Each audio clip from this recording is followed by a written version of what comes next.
Hello दोस्तों, विद्या निर्माण class में सभी का स्वागत है। आज हम मॉडर्न पीरियोडिक टेबल आधुनिक आवर्त सारणी के बारे में जानेंगे। यानी कि ये वाला जो वीडियो बनाया जा रहा है और एग्जाम के दृष्टिकोण से बनाया जा रहा है। यानी कि सभी एग्जाम में पूछे जाने वाला प्रश्न यानी कि मॉडर्न पीरियोडिक टेबल से यानी कि सभी एग्जाम में पूछा जाता है। हर एक एग्जाम में कॉम्पिटिटिव एग्जाम के दृष्टिकोण से ये वाला वीडियो बनाया जा रहा है जो कि महत्वपूर्ण है। तो हम आज मॉडर्न पीरियोडिक टेबल यानी कि आधुनिक आवर्त सारणी के बारे में जानेंगे। तो सबसे पहले जान लेते हैं कि आधुनिक आवर्त सारणी किसने दिया था।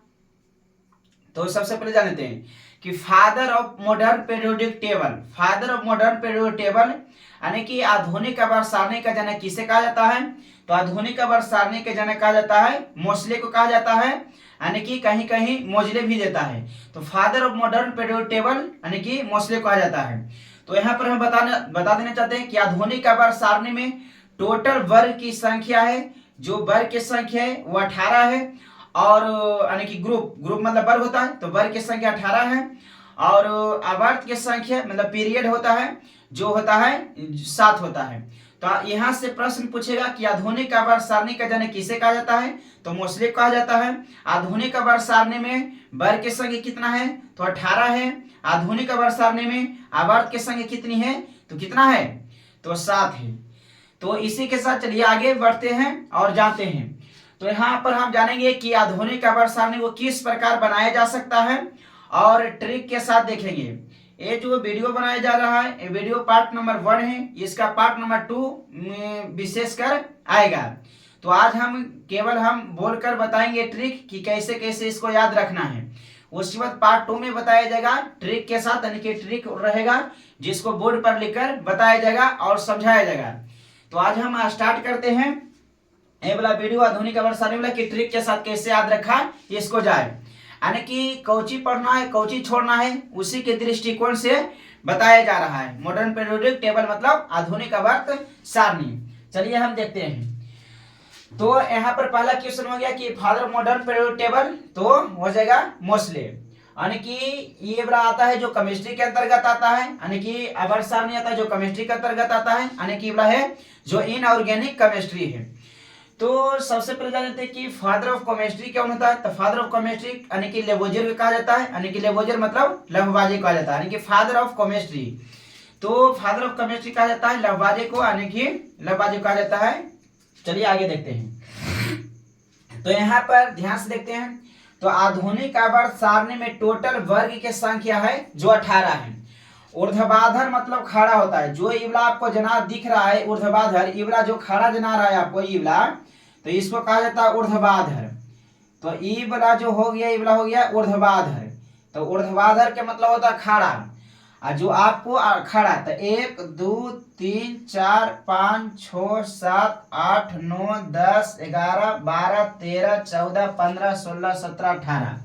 तो मतलब ऊर्ध्वाधर कौन रहता है, तो ऊर्ध्वाधर रहता है वर्ग।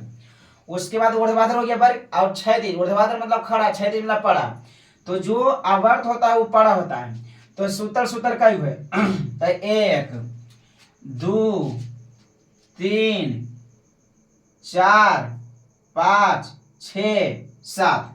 तो 7 हो गया, यहाँ पर आवर्त हो गया। तो यहाँ पर पूछेगा आवर्त की संख्या कितनी है, तो 7 है। वर्ग की संख्या कितना है, तो 18 है। तो हम यहाँ पर ध्यान लगा के देखते हैं। ये वाला हो गया जो पहला वर्ग हो गया।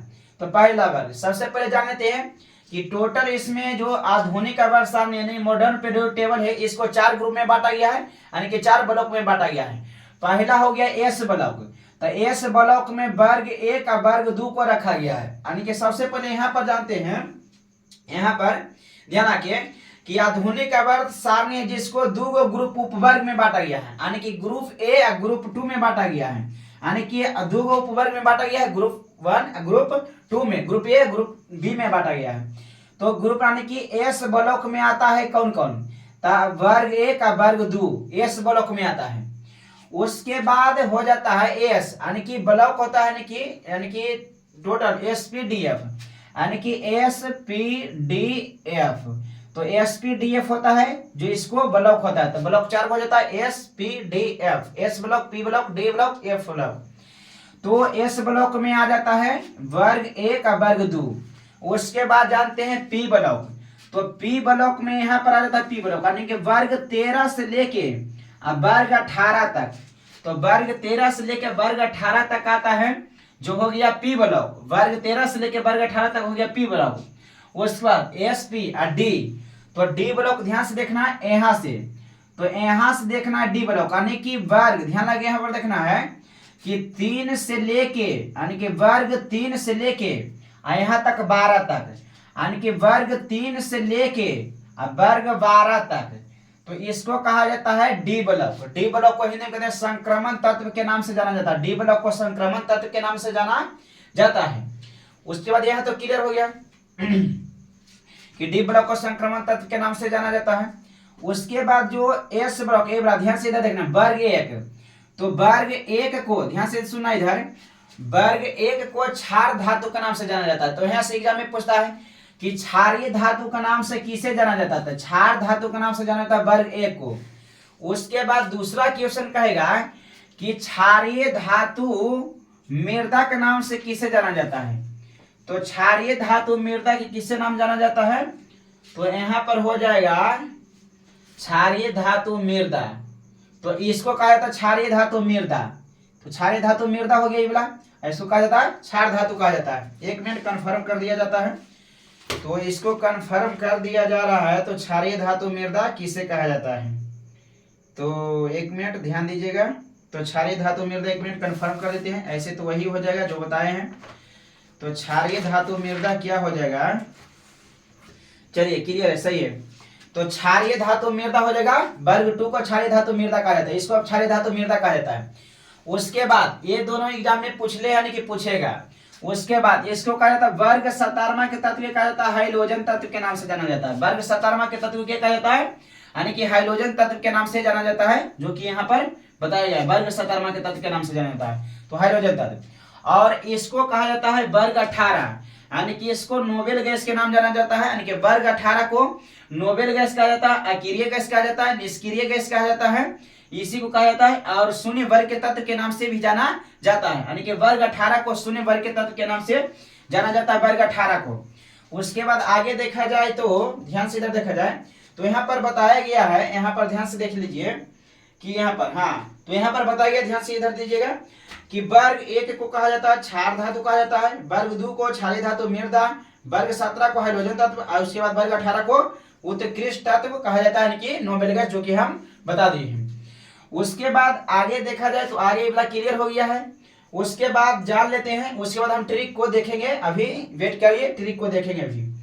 तो सबसे पहले 2 वर्ग में बांटा गया है, यानी कि आधुनिक आवर्त सारणी में 7 वर्ग हो गया, सॉरी आवर्त 7 हो गया, वर्ग हो गया 18 गो, ये तो क्लियर हो गया। यानी कि यहाँ पर जान लेते हैं थोड़ा सा इंट्रोडक्शन जान लेते हैं कि प्रथम आवर्त में कितना तत्व है। तब प्रथम आवर्त में 2 गो तत्व है।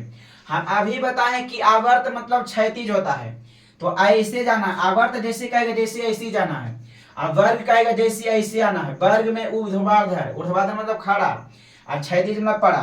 तो 1 और 2, यानी कि पहला आवर्त में 2 गो तत्व है। कौन कौन है, हाइड्रोजन हीलियम। तो यहाँ पर देखना है, तो पहला वर्ग में 2 तत्व, 2 गो कोची है, तो हाइड्रोजन है और हीलियम है, हाइड्रोजन और हीलियम। उसके बाद देखा जाए दूसरा, यानी कहेगा आवर्त दूसरा में, आवर्त दूसरा में, तो दूसरा आवर्त ये वाला हो गया, ये वाला हो गया दूसरा आवर्त, ये वाला इधर 2 हो गया, यहाँ पर यहाँ इधर जाना है। तो दूसरा आवर्त में कितना तत्व है, 1 2 3 4 5 6 7 8, यानी कि एग्जाम में पूछेगा कि दूसरा आवर्त में टोटल तत्व की संख्या कितना है। तो दूसरा आवर्त में 8 गो तत्व है, कितना है 8 गो। उसी प्रकार तीसरा आवर्त में देखना है, तो तीसरा आवर्त ही हो गया, मतलब कि पहला आवर्त, दूसरा आवर्त, तीसरा आवर्त, चौथा आवर्त, 5वां हो गया, 6ठा हो गया, उसके बाद 7वां हो गया, तो 7 गो आवर्त हो गया। उस वक्त देखते हैं तो कि तीसरा आवर्त में टोटल कितना तत्व है, जो तीसरा हो जाएगा तीसरा आवर्त। तो 1 2 3 4 5 6 7 8, तो तीसरा आवर्त में 8 गो है, मतलब पहला आवर्त में 2 गो, दूसरा में 8 गो, तीसरा में 8 गो। तो तीसरा आवर्त में हो जाएगा टोटल हो जाएगा 8 तत्व। कहाँ से कहाँ तक, तो तीसरा आवर्त में यानी कि सोडियम से लेके, तो सोडियम से लेके हो जाएगा आर्गन तक, इस समय ऐसे याद रखना है, आपको देख के याद रखना है। उसका दूसरा आवर्त में यानी कि लिथियम से लेके और लिथियम से लेके नियॉन तक हो जाएगा। पहला तो हाइड्रोजन हीलियम। उसको देखते हैं चौथा में, तो चौथा आवर्ती हो गया यानी कि पोटेशियम से लेके 19 से लेके यानी कि क्रिप्टन तक यानी कि 36 तक, यानी कि 19 से लेके 36 तक हो गया, जो हो गया चौथा आवर्त हो गया। इसमें टोटल तत्व की संख्या कितना है, तो यहाँ पर ध्यान से देखिए तत्व की संख्या 18 है।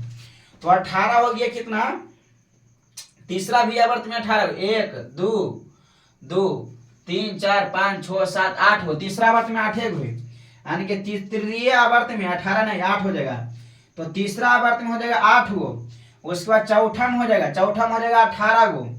तो चौथा आवर्त में हो जाएगा टोटल 18 तत्व हो जाएगा। उसके बाद पांचवा आवर्त, तो पांचवा आवर्त में भी 18 तत्व टोटल हो जाएगा, यानी कि कहाँ से लेके आरबी से लेके हो जाएगा कहाँ तक, एक्सी तक, जेनोम तक हो जाएगा। उसके बाद हो गया पांचवा आवर्त क्लियर हो गया। तो पांचवा आवर्त में टोटल कितना तत्व है, तो यहाँ पर देखना है पांचवा आवर्त में टोटल 54 गो है। ध्यान सीधा देखना है, फोकस, यानी कि पांचवा आवर्त में टोटल 54 तत्व है। 54 को कैसे हो गया, तो 54 को कैसे हो जाएगा इसमें, चौथा यानी कि पांचवा आवर्त में। तो पांचवा आवर्त में कहाँ है, तो पांचवा आवर्त में यहाँ पर बताया गया है 54 को बताया गया है, यानी कि पांचवा आवर्त में टोटल कितना है, तो पांचवा आवर्त में टोटल है 18 तत्व। 54 कैसे हो जाएगा, 18 में होगा।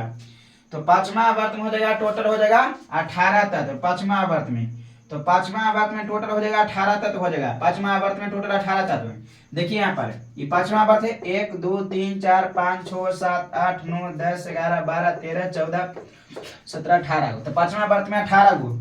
उसके बाद छठा आवर्त में देखिए, तो छठा आवर्त में यहाँ पर लैंथेनाइड है, यहाँ पर ध्यान लगे देखिए लैंथेनाइड। तो लैंथेनाइड है तो 57 से लेके 71 तक। तो यहाँ देखिए 57 से लेके 71 तक। और उसके बाद 89 इबला जो 7वां आवर्त है वो 89 से लेके 103 तक। तो 89 से लेके 103 तक। तो यहाँ पर 57 से लेके 71 तक यहाँ तक जाना है इबला, यानी कि हो जाएगा इबला हो जाएगा, इबला इधर हो जाएगा, यानी कि 57। तो 57 से लेके इबला हो जाएगा, क्रम हो जाएगा। और उसके बाद यहाँ से 89 हो जाएगा इसमें। तो इसको कहा जाता है अंतर संक्रमण तत्व, मतलब एफ बलव। तो एफ बलव कहाँ से कहाँ है, यानी कि 57 से लेके यहाँ पर 57 से लेके 71। उसके बाद दूसरा हो जाएगा इबला, दूसरा सारणी हो जाएगा 89 से लेके 103 तक हो जाएगा, दूसरा सारणी हो जाएगा। क्लियर, तो यहाँ तक क्लियर हो गया। तो इसमें देखिए तो कहेगा कौन जी छठा आवर्त में टोटल तत्व कितना है, तो छठा आवर्त में यानी कि षष्ठम आवर्त में टोटल तत्व की संख्या 32, यानी कि छठा आवर्त में टोटल तत्व की संख्या कितना है 32। और सातवां आवर्त है, सातवां आवर्त है जो अभी अधूरा है, तो इसमें टोटल 25 तत्व है, यानी कि सातवां आवर्त में टोटल तत्व की संख्या है जो 25 है। और छठा आवर्त में टोटल तत्व की संख्या है जो 32 है, यानी कि छठा आवर्त, तो छठा आवर्त में टोटल तत्व की संख्या है जो 32 है। छठा आवर्त में टोटल तत्व की संख्या 32 है। और पांचवा आवर्त के में तत्व की संख्या 18 है। चौथा आवर्त में भी तत्व की संख्या 18 है। उसके बाद 18 हो गया। उसके बाद तृतीय आवर्त में 8 गो, दूसरी आवर्त में 8 गो, और उसके बाद पहला आवर्त में 2 गो। तो यहाँ पर ध्यान देने वाली बात क्या है, फिर से हम बताते हैं, इंपॉर्टेंट है, ध्यान सुनिएगा। तो सबसे पहले पहला आवर्त में टोटल तत्व की संख्या 2 गो, दूसरा आवर्त में तत्व की संख्या 8 गो, तीसरा में 8 गो, तीसरा आवर्त में भी 8 गो, चौथा आवर्त में 18 गो, पांचवा आवर्त में 18 गो, तो यानी कि चौथा पांचवा में 18 गो। उसके बाद छठा में हो जाएगा 32 गो, छठा में 32 गो। और सातवां आवर्त में, तो सातवां तो अधूरा है तो उसमें है लगभग अभी 25 गो है, तो 25 गो हो जाएगा किसमें, सातवां आवर्त में हो जाएगा 25 तत्व टोटल हो जाएगा। उसके बाद यहाँ पर ध्यान सुनिए लघु आवर्त किसको कहा जाता है, यानी कि दूसरा और तीसरा आवर्त को कहा जाता है लघु आवर्त। तो दूसरा और तीसरा आवर्त यानी कि दूसरा में कितना है, तो दूसरा में तत्व की संख्या है जो 8 गो है, और तीसरा में भी 8 गो है, यानी कि दूसरा आवर्त में तत्व की संख्या 8 है और तीसरा में भी 8 वो है, इसलिए इसको लघु आवर्त कहा जाता है। तो दूसरा तीसरा को लघु आवर्त कहा जाता है। और दूसरा तीसरा हो गया, और उसके बाद दूसरा तीसरा चौथा पांचवा, तो चौथा पांचवा यानी कि चौथा के बाद, यानी कि चौथा तथा चौथा के बाद, यानी कि सभी आवर्त को कहा जाता है दीर्घ आवर्त कहा जाता है। फिर सुनिए, चौथा आवर्त चाहे चौथा के बाद, यानी कि चौथा को लेके बाकी सभी को कहा जाता है दीर्घ आवर्त में रखा गया है। तो उम्मीद करते हैं दोस्तों कि ये वाला समझ में आ गया होगा, यहाँ तक ये वाला क्लियर हो गया टोटल। उसके बाद जानते हैं कि ये वाला थोड़ा सा कर लें, तो उसके बाद हम ट्रिक को देख लेते हैं, ध्यान से देखिएगा। उसके बाद हम ट्रिक को देखते हैं इसको कर लेते हैं, उसके बाद उधर बाद में करेंगे। तो पहले हम ट्रिक को देख लेंगे, ध्यान लगा देखिए। तो आधुनिक आवर सारणी टोटल 118 तत्व है, 118 तत्व है। उसके बाद प्रकृति में पाए जाने वाले तत्व की संख्या 94 चाहे 92, कोनो किताब में 92 देता है, कहीं पर 94 देता है, तो इसको दोनों याद रख लेना है। यानी कि प्रकृति में पाए जाने वाले तत्व की संख्या जो 94 चाहे 92 आपको याद रखना है। उसके बाद प्रयोगशाला में बनाया जाता है, प्रयोगशाला मतलब कृत्रिम सुपरजन के मानव द्वारा बनाया गया तत्व की संख्या है जो 24 है, इसको लगभग 24 को हो जाता है। उसके बाद धातु, इसमें धातु तत्व की संख्या 91, कहीं कहीं 92 भी देता है। तो धातु तत्व की संख्या होता है जो 91 होता है। अधातु तत्व की संख्या होता है जो 20 होता है। यानी कि उप धातु की संख्या होता है जो 7 होता है। बहुत महत्वपूर्ण चीज बताया जा रहा है। उसके बाद प्रथम कृत्रिम तत्व, यानी कि जो पहला कृत्रिम तत्व बनाया गया है वो वाला है टेक्टेनियम। टेक्टेनियम है जो 1937 में बनाया गया था। यानी कि 1900 पहला कृत्रिम तत्व, यानी कि मानव द्वारा बनाया गया पहला कृत्रिम तत्व है जो टेक्टेनियम है, यानी कि 1937 में बनाया गया था। लेकिन इसको टेक्टेनियम को खोजा गया था 1898 में। यानी कि टेक्टेनियम जो तत्व है, पहला कृत्रिम तत्व है जो टेक्टेनियम है, इसको यानी कि 1898 इसमें खोजा गया था और बनाया गया था 1937 ईस्वी में। तो 1937 ईस्वी में बनाया गया था और खोजा गया था कब? 1898 ईस्वी में। तो यहाँ तक क्लियर हो गया दोस्तों। उसके बाद देखते हैं, चलिए अब हम इधर बाद में करेंगे, उसके बाद हम ट्रिक को देख लेते हैं पहले, उसके बाद ट्रिक को देख लेते हैं, उसके बाद इधर कर देंगे क्लियर से। चलिए ट्रिक की ओर बढ़ते हैं। तो सबसे पहले बार लिख कर बाद में बताया जाएगा, अभी फिलहाल के लिए इसी बताया जा रहा, बाकी पार्ट 2 में बताया जाएगा, लिख कर इसको बताया जाएगा पार्ट 2 में। तो हम ऐसे ही बताते पहले, इसको याद रखना कैसे, वर्ग को हैलीना करे रब से फरियाद, हैलीना करे रब से फरियाद। तो हैलीना करे रब से फरियाद मतलब पहला वर्ग यानी कि एस ब्लॉक, दूसरा यानी कि पहला वर्ग का याद रखना हैलीना करे रब से फरियाद। इसको लिखकर अगले वीडियो में बताया जाएगा, केवल ट्रिक को बताया जाएगा, ठीक है। उसके बाद दूसरा में चलते हैं। तो दूसरा वर्ग में हो जाएगा कुछ कि बेटा मांगे काला शर्ट बाप राजी, यानी कि बेटा मांगे काला शर्ट बाप राजी हो जाएगा दूसरा वर्ग। या फिर दूसरा ट्रिक से याद रखते हैं कि बेटा मांगे कन्या सुंदर बाप राजी, बेटा मांगे कन्या सुंदर बाप राजी। या फिर दूसरा याद रख सकते हैं यानी कि बेटा मांगे कार स्कूटर बाप राजी, ये तो हो गया, क्लियर हो गया। बेटा मांगे कन्या सुंदर तो हो गया, यानी कि चलो हो गया क्लियर। दो ट्रिक बताया जा रहा है। तो इधर यानी कि एस ब्लॉक वाला क्लियर हो गया, 2 ट्रिक, यानी कि बेटा मांगे कन्या सुंदर बाप राज में, तो ये वाला क्लियर हो गया। उसके बाद देखते हैं वर्ग, देखते हैं 13वां। तो वर्ग 13वां देखते हैं कि इसको ट्रिक क्या है, वर्ग 13 को याद करने का ट्रिक। तो वर्ग 13 को याद करने का ट्रिक क्या है, यानी क्या कहेगा कि बाल गए इंडिया थाईलैंड, बाल गए इंडिया थाईलैंड, तो वर्ग 13 हो गया। या फिर दूसरा तरीका से यानी कि चलो पहला ही हो गया क्लियर, बाल गए इंडिया थाईलैंड, बाल गए इंडिया थाईलैंड। उसके वर्ग 14वां को याद करते हैं ट्रिक से। तो हो जाएगा काशी, यानी कि काशी जाइए शांति पाइए, काशी जाइए शांति पाइए, काशी जाइए शांति पाइए, वर्ग 14वां का ट्रिक है। या फिर हो सकता है कहे शिवजी सुनो प्रभु, इवला हो जाएगा 14वां वर्ग, कहे शिवजी सुनो प्रभु, क से हो जाएगा कार्बन काशी, यानी काशी जाइए शांति पाइए, वर्ग 14 हो जाएगा। अगले वीडियो में ट्रिक को लिखकर बताया जाएगा, टेंशन नहीं लेना। उसके बाद यहाँ पर याद रखना है काशी जाइए शांति पाइए हो गया, चाहे कहे शिव जी सुनो प्रभु। उसके बाद वर्ग 15वां के तत्व हो जाएगा, यानी कि न्यूज पेपर आज सब बिकेंगे। तो न्यूज पेपर आज सब बिकेंगे, न्यूज पेपर आज सब बिकेंगे, ये हो जाएगा वर्ग 15वां के ट्रिक है जो याद रखा जाता है, वर्ग 15वां के याद रखने का ट्रिक। तो न्यूज पेपर आज सब बिकेंगे। या फिर दूसरा ट्रिक से याद रखा जा सकता है, यानी कि नाना पापा असलम सब बीमार, नाना पापा असलम सब बीमार, नाना पापा असलम सब बीमार हो गया। उसके बाद वर्ग 16 को याद रखने से ट्रिक है, वर्ग 16 का क्या है, तो हो जाएगा ओ सनम से तेरे पोल खोल दूं, ओ सनम से तेरे पोल खोल दूं। तो हो जाएगा वर्ग 16वां को याद रखने का ट्रिक, यानी कि वर्ग 16वां को याद रखने का ट्रिक क्या है, तो ओ सनम से तेरे पोल खोल दूं, यानी कि ओ सनम से तेरे पोल खोल दूं। या फिर हो जाएगा वर्ग 16वां का दूसरा ट्रिक हो जाएगा याद करने का, ओल्ड स्टाइल से टीपो, ओल्ड स्टाइल से टीपो, यानी कि पुराना स्टाइल से टीपिए। उसके बाद हो जाएगा वर्ग 17वां से याद रखने का ट्रिक हो जाएगा, कल, यानी कि फिर कल बाहर आई आंटी, फिर कल बाहर आई आंटी, फिर कल बाहर आई आंटी, या फिर कल बारिश आएगी आंटी, याद रखना है। उसके बाद वर्ग 18वां क्या याद रखना है, हेनी अरकर, हेनी अरकर 0 रन दिया, हेनी अरकर ने आकर 0 रन दिया। तो ट्रिक क्लियर हो गया दोस्तों, यानी कि पूरा। हाँ, और इधर तो इधर इतना दूर क्लियर हो गया, यानी कि पी ब्लॉक क्लियर हो गया, उसके बाद एस ब्लॉक क्लियर हो गया। उसके बाद अब डी ब्लॉक देखते हैं, डी ब्लॉक देखते हैं। तो डी ब्लॉक को यहाँ से इधर से हम इधर याद करेंगे, डी ब्लॉक को इधर से इधर, तो डी ब्लॉक को इधर से इधर याद किया जाएगा।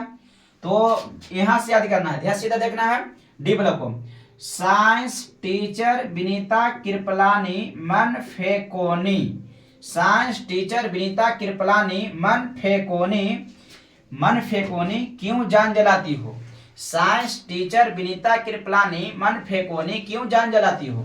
तो हो गया। तो इधर से वर्ग में याद रखना है, वर्ग में यहां से लेके वर्ग में याद रखना है। तो साइंस टीचर विनीता कृपलानी मन फेकोनी क्यों जान जलाती हो गया। उसके बाद हो जाएगा 5वां वर्ग से यहां से याद रखना है, यहां से याद रखना है कि यारी जिजरासी, यारी जिजरासी निभा मौत तक, मौत तक, यारी जिजरासी निभा मौत तक, राह से दो याद रखना RURH, राह से दो याद रखना RURH, राह में पड़े आग में कूद जाना, राह में पड़े आग में कूद जाना। फिर से देखिए यहाँ पर, यानी कि यारी जिजरासी निभा मौत तक, यारी जिजरासी निभा मौत तक, राह में, राह से दो याद रखना RURH, यानी कि राह में पड़े कूद, राह में पड़े आग में कूद जाना, राह में पड़े आग में कूद जाना, यानी कि यारी जिजरासी है जो निभा मौत तक, और निभा मौत तक राह में पड़े, राह में पड़े, राह में पड़े तो आग में कूद जाना। तो ट्रिक हो गया। उसके बाद हो जाएगा ये 6वां वर्ग, इसमें छठा जो वर्ग आवर्त है ऐसे याद रखना, यहाँ से याद रखना, छठा आवर्त में यहाँ से याद रखना है। तो यहाँ से याद रखना, क्या याद रखना है, ध्यान से इधर देखिएगा। तो हो जाएगा क्या, ला हफ्ता, ला हफ्ता, हफ्ता से दो याद रखना है, ला हफ्ता वरना रे उधर इधर पिटाई और होगी। फिर से देखना इधर, ला हफ्ता, ला हफ्ता, हफ्ता से दूगो, ला हफ्ता वरना रे उधर इधर पिटाई और होगी। तो ला हफ्ता वरना रे उधर उधर पिटाई और होगी। उधर इधर पहले करना उधर, उसके बाद करना इधर। तो ला हफ्ता वरना रे उधर इधर पिटाई और होगी। तो यहाँ तक जो महत्वपूर्ण था उसको बता दिया गया है। उसके बाद ये वाला है जो उतना इम्पोर्टेंट ना है, काहे कि इसमें तो अधूरे अधूरे तत्व है, काहे कि पहले भी बता दिया गया था कि 7वां जो आवर्त है, जो 7वां आवर्त है वो आधा अधूरा है। तो 7वां आवर्त है वो आधा अधूरा है जिसमें तत्व की संख्या 25 है, इसलिए उसको डिस्कशन नहीं किया जा रहा है। उसके बाद देखते हैं अंतर संक्रमण तत्व में बता दिया गया, इसको पहले बता दिया गया था। चलिए थोड़ा सा इधर भी ईवला जो है, ईवला भी इंपॉर्टेंट होता है, तो इसके बारे में हम जान लेते हैं कि आधुनिक आवर्त सारणी में टोटल 2 ऐसा तत्व है जो द्रव अवस्था में पाया जाता है। यानी कि आधुनिक आवर्त सारणी मॉडर्न पीरियोडिक टेबल में 2 ऐसा तत्व है जो द्रव अवस्था में पाया जाता है। तो 2 अवस्था में, द्रव अवस्था में कौन कौन पाया जाता है, 2 है जो। तो पहला हो गया पारा, यानी कि वह कौन सा धातु है जो द्रव अवस्था में पाया जाता है। धातु कहेगा तो कहेगा पारा, यानी कि पारा जिसका उपयोग थर्मामीटर में किया जाता है, तो पारा हो गया। उसके बाद कहेगा वह कौन सा अधातु है, अधातु नॉन मेटल कहेगा, तो कहना है ब्रोमीन। वह कौन सा अधातु है जो द्रव अवस्था में पाया जाता है? तो ब्रोमीन यानी कि नॉन मेटल। वह कौन सा धातु है? मेटल, मेटल चाहे मेटल है तो मेटल तो मेटल में हो जाएगा पारा हो जाएगा। तो उसके बाद ये दोनों क्लियर हो गया है। उसके बाद देखते हैं आगे, ये वाला दोनों क्लियर हो गया है। उसके बाद देखते हैं आगे। उसके बाद कहा है सबसे पहले को जी कि सबसे हल्का तत्व, यानी कि सबसे हल्का तत्व है हाइड्रोजन और हीलियम है। लेकिन दोनों में से हल्का कौन है? यानी कि सबसे हल्का तत्व है जो हाइड्रोजन है और हीलियम है। हाइड्रोजन है और क्या है? हीलियम है। तो सबसे हल्का तत्व हो जाएगा हाइड्रोजन हो जाएगा और हीलियम। लेकिन हाइड्रोजन हीलियम में सबसे हल्का कौन है? तो हाइड्रोजन हो जाएगा। तो ये वाला क्लियर हो गया दोस्तों कि हाइड्रोजन भी हो जाएगा, सबसे क्लियर हो गया ये दोनों क्लियर। उसके बाद कहा है कौची कि सबसे मुलायम धातु। तो सबसे मुलायम धातु का है सोडियम का है, यानी कि सोडियम पोटेशियम मैग्नीशियम ये सब है जो, यानी कि कैल्शियम है, सोडियम पोटेशियम कैल्शियम ये सब है जो मुलायम धातु है जिसे चाकू से काटा जा सकता है। एक बात और होता है, यानी कि सबसे मुलायम धातु होता है जो सोडियम होता है और पोटेशियम भी है और कैल्शियम भी है। यानी कि ए होता है जो पानी में भी डाला जाता है, यानी कि हल्का तत्व भी कर सकते हैं, यानी कि इसे चाकू से काटा जा सकता है। यानी कि वह कौन सा तत्व जिसको केरोसिन तेल में डुबा कर रखा जाता है, यानी कि मिट्टी तेल में डुबा कर रखा जाता है, तो हो जाएगा यानी कि क्या हो जाएगा? सोडियम। तो सोडियम हो जाएगा जिसे केरोसिन तेल में डुबा कर रखा जाता है, यानी कि मिट्टी तेल में डुबा कर रखा जाता है। यानी कि मिट्टी तेल में इसलिए डुबा कर रखा जाता है क्योंकि वह हवा और पानी से रिएक्शन कर जाता है। तो हवा पानी से रिएक्शन कर जाने के कारण उसको खुला हवा में छोड़ा नहीं जाता है, इसलिए उसे केरोसिन तेल में डुबा कर रखा जाता है। उसके बाद जानते हैं कि सबसे हल्की धातु, अभी हल्का धातु का है तो हल्का धातु हो जाएगा लिथियम हो जाएगा। सबसे हल्का धातु कौन सा है? तो सबसे हल्का धातु हो जाएगा लिथियम। अब यहाँ पर ध्यान देने वाला बात क्या है, जखने हल्का तत्व आया था तो हो गया था कौन चीज? हाइड्रोजन, एगो हीलियम हो गया था। यानी कि इसका उपयोग किया जाता है गुब्बारा में, हीलियम का उपयोग किया जाता है गुब्बारा को उड़ाने में किया जाता है। उसके बाद ध्यान से, और हवाई टायर में किया जाता है एरोप्लेन के। उसके बाद सबसे हल्का धातु का है, तत्व कहेगा तो हाइड्रोजन मारना ठीक है। तत्व का सबसे हल्का तत्व तो हाइड्रोजन, लेकिन सबसे हल्का धातु तो इसको लिथियम मारना ठीक है, लिथियम। उसके बाद हो जाएगा कि विषैला तत्व कौन सा है? तो सबसे विषैला तत्व हो जाएगा प्लूटोनियम हो जाएगा, यानी कि विषैला तत्व हो जाएगा प्लूटोनियम। उसके बाद सबसे भारी गैस कौन सा? तो सबसे भारी गैस हो जाएगा रेडॉन हो जाएगा, यानी कि 220 गुना भारी होता है हाइड्रोजन से, रेडॉन होता है। यानी कि सबसे भारी तत्व तो सबसे भारी गैस सबसे भारी गैस हो जाएगा जो रेडॉन हो जाएगा, यानी कि 220 गुना होता है जो हाइड्रोजन से भारी होता है। 220 गुना होता है जो हाइड्रोजन से भारी होता है, कौन? यानी कि रेडॉन। उसका भूपर्पट्टी में सबसे अधिक मात्रा में पाए जाने वाला अधातु, अब यहाँ गलती हो गया, यहाँ धातु रहना चाहिए, तो हो जाएगा धातु में हो जाएगा क्या? एल्युमिनियम हो जाएगा। यानी कि भूपर्पट्टी पर, यानी कि भूपर्पट्टी नहीं पृथ्वी की सबसे ऊपरी परत, यानी कि पृथ्वी के सबसे ऊपरी परत यानी भूपर्पट्टी पर पाए जाने वाला सबसे अधिक मात्रा में तत्व कौन सा है? यानी कि धातु में तो हो जाएगा कुछ कि एल्युमिनियम हो जाएगा जो सबसे ज्यादा मात्रा में भूपर्पट्टी पर पाया जाता है। यही है जो कहेगा कि मानव शरीर में सबसे ज्यादा मात्रा में कौन सा तत्व पाया जाता है? तो ऑक्सीजन हो जाएगा। मानव शरीर में सबसे ज्यादा मात्रा में पाया जाने वाला तत्व कौन सा है? तो ऑक्सीजन हो जाएगा। मानव शरीर में पाया जाने वाला सबसे तत्व कौन सा? ऑक्सीजन। वह सबसे भारी धातु हो जाएगा तो ओस्मियम हो जाएगा, यानी कि सबसे भारी धातु कौन सा है? यानी कि भारी धातु नहीं, यानी कि भारी तत्व, सबसे भारी तत्व कौन सा हो जाएगा? तो ओस्मियम हो जाएगा, जो सबसे भारी तत्व है ओस्मियम हो जाएगा। उसके बाद यानी कि विद्युत का सबसे अच्छा चालक, यानी कि विद्युत का कहेगा सर्वोत्तम चालक, बहुत इंपॉर्टेंट है, यानी कि विद्युत का सर्वोत्तम चालक कौन सा हो जाएगा? उसके बाद हो जाएगा चांदी हो जाएगा, यानी कि विद्युत का सर्वोत्तम चालक कौन सा हो जाएगा? चांदी। विद्युत का सर्वोत्तम चालक चांदी। यानी कि यहाँ से एक प्रश्न और पूछता है, यानी कि कहेगा धातु में कहेगा तो चांदी हो जाएगा, अधातु कहेगा तो ग्रेफाइट। वह कौन सा धातु है जो विद्युत का सर्वोत्तम चालक होता है? अधातु में, तो अधातु में हो जाएगा ग्रेफाइट, और धातु कहेगा तो हो जाएगा चांदी, सर्वोत्तम चालक हो जाएगा।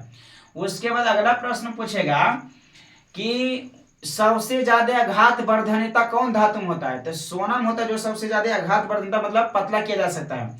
ऐसा माना जाता है कि 1 ग्राम सोना से लगभग 2 किलोमीटर लंबा तार खींचा जा सकता है, ऐसा माना जा रहा है। तो यानी कि 1 ग्राम सोना से लगभग 2 किलोमीटर लंबा तार खींचा जा सकता है, यानी कि सोना से। तो वह कौन सा धातु यह तो सबसे ज्यादा आघात वर्धनीयता किसमें होता है? यानी कि सोना में होता है, मतलब AU, सोना की AU और चांदी की Ag। मानव शरीर में पाए जाने वाला सबसे अधिक तत्व कौन सा होता है? ये तो बताए दिए गए थे, यानी ऑक्सीजन।